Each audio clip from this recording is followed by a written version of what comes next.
Yo, what's happening? Welcome to Aspect Slant of a Changing Man. You would go by the name of Gold if you wanted to know who I am. And welcome to the show. Basically, it's been a while since I actually been on something like this. So it's like the return of the Jedi. But here I am again, you know what I'm saying, giving the show that I think would be informational, informing for someone that's trying to make changes in their life and are frustrated in going forward and not knowing how to get there. Basically, I come to you from my home, my crib, my house, the place that I stay, and it's been a great journey to actually get to where I am right now. And returning here to talk about just things, man, just basic things that we as people would want to hear from someone that actually understands what is going on or think that they understand what is going on, and giving something to where we can actually look and see a familiar picture in the journey into life. So I had to make my return. I had to come back. I had to say something. So when I sit here and I'm talking, this is like what, season 3, and I tried to do a lot of different stuff upon this show, but a lot of stuff didn't work out, which is fine and understandable. But the one thing that wouldn't stop me is I had to return. So in this, I don't know where I'm gonna go with it. I don't know what's going to happen. I just know that we're going to continue. So what has been going on, man? Basically, I've been going through a journey of life, and seeing things for what it is, and understanding myself as far as what I see, to get an understanding of what's happening into my life, and not only my own, but to see it in different people's steps, and you know, like basically just getting the patterns that people are putting off, to get a better understanding of who we are and why people are becoming uh, great and staying in that great situation. And for me, it always had to do with what pattern you were giving off, where you were going, the people you surrounded yourself with, and the people you would allow to be around you. So if you look at a lot of people that have been successful, it was always because of not only the environment, but the the type of scenery that they would put themselves into. Like when they became a person, there was always two sides to them. There was always that person that they could be in public and the person they could be at work. And those were two different people. You would see that from, sports to actors to, you know, businessmen. There was always two sides to them. So you would see like this hard worker, this dedicated person to the act of making themselves better, trying to make people around them better, being charismatic. And then you would go to the person that they are out of work, and it would be somewhat of a different person than you would think. One example was R.I.P. to Kobe Bryant, which was a sad event that happened um, the other day, and I actually, for me, was an actual situation that actually hurt me, because as I became a better person, one of the people that I actually looked up to and was able to analyze and see what type of person I could be was Kobe Bryant. And he was so much of a competitive person onto the court, because that's the type of um, that's the type of role that he played upon his profession. But outside of it, he was a person that was caring. He was a person that would appreciate you for what you give to him to make his role even more believable. The skills that he had just added on to the personality. So when he added all those together, he became he became that person that we knew to love and hate, depending on where you were in the sports, in the sports realm. It was something to where he was always giving you some type of commitment, some type of um, excitement, some type of drama that you could actually fill in. You could actually say, "Oh, I really like this guy because he plays," or "Man, I really hate this guy because he wins." Or, you know what I'm saying? Whatever he was given to, he would he would take that in. He would take that role and he would play that role to the fullest. And when you look at sports and the people that play it that are the best, and you see them, they all have their different abilities. They all have their different skills. But the one thing that they do know is that they have to play a role within that to continue down that road and to play the best basketball, best sports that they know how to play. And so when I analyze people and when I see them that are doing what they're doing, it's basically like I have this other person. Now, I don't know this other person's name yet. He might not be fully intact within me, but he will become developed.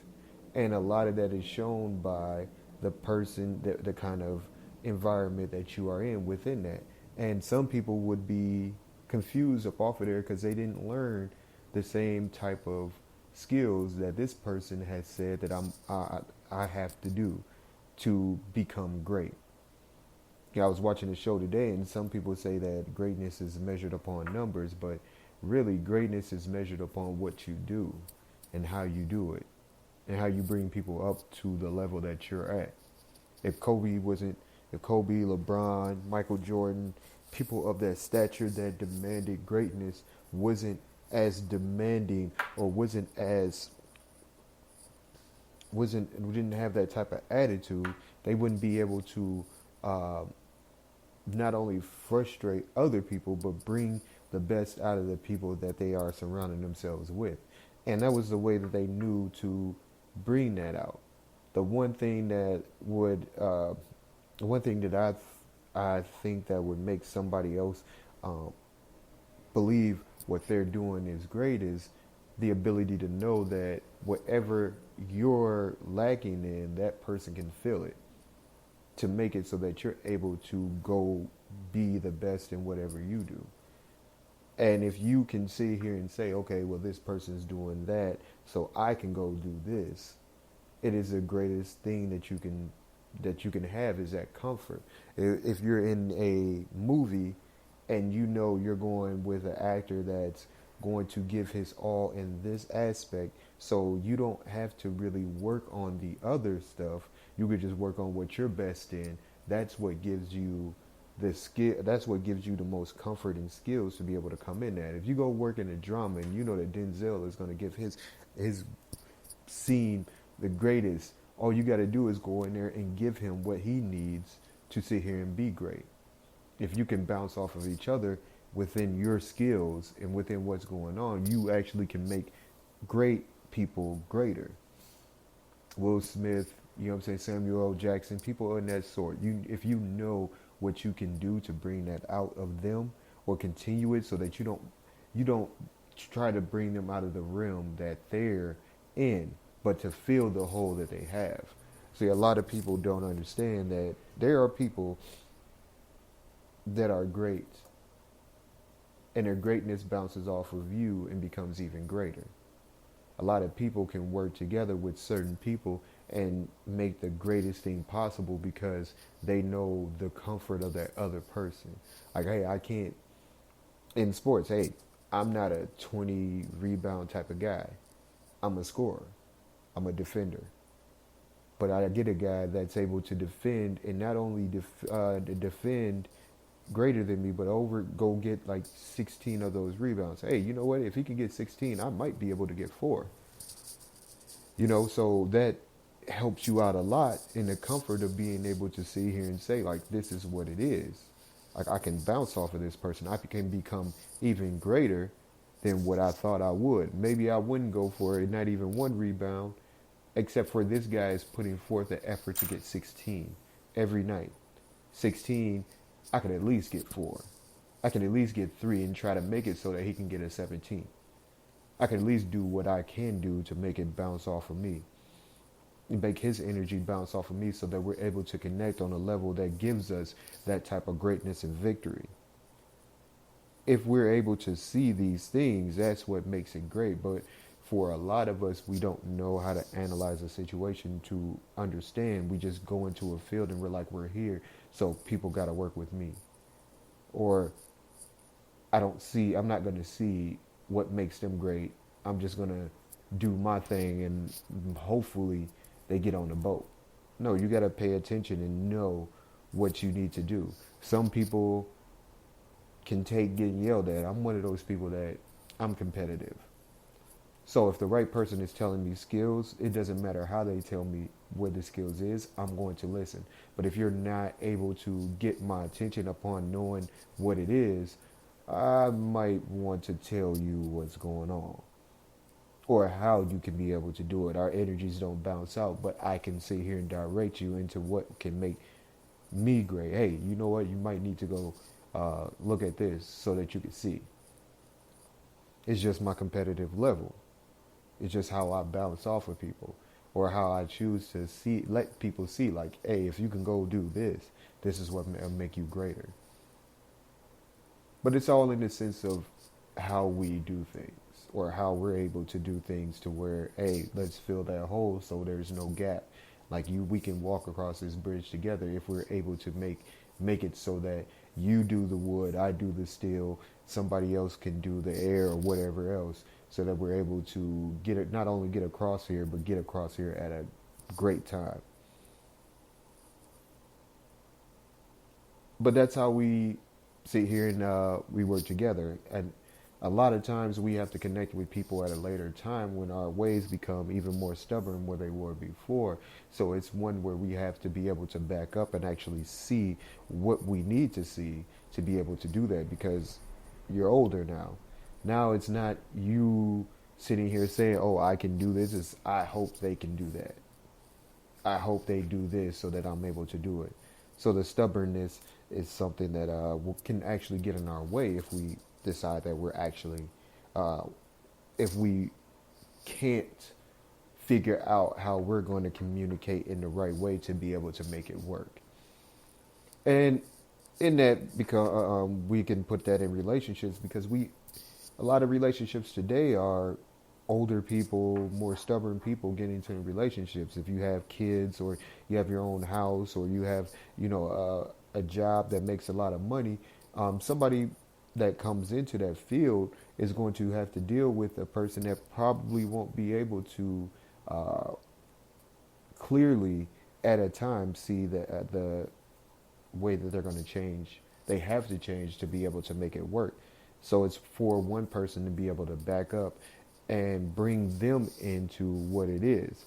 Some people will want you there, but don't know how to put you there to make themselves happy because of the fact that you're stubborn. You have this type of way, or because they're scared of commitment, or they're scared of the past and what happened before.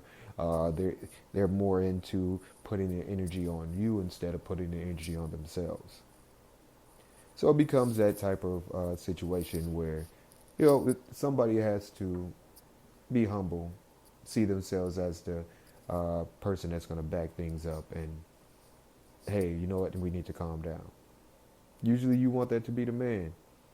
A lot of men are leaders. They just don't know how to lead.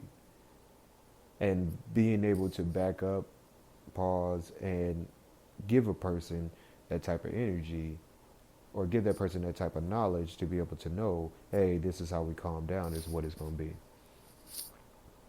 Well, that's me coming back with a little bit more information. I will get back to you guys at a later time, but it will be a continuing of me going towards the way of greatness. So I've been Gold Washington. This is Aspect Slant of a Changing Man. mplsmikid@gmail.com. You can also hit me up, Gold Washington, on Facebook, Twitter, all that, Instagram, all that other stuff. Holla at me.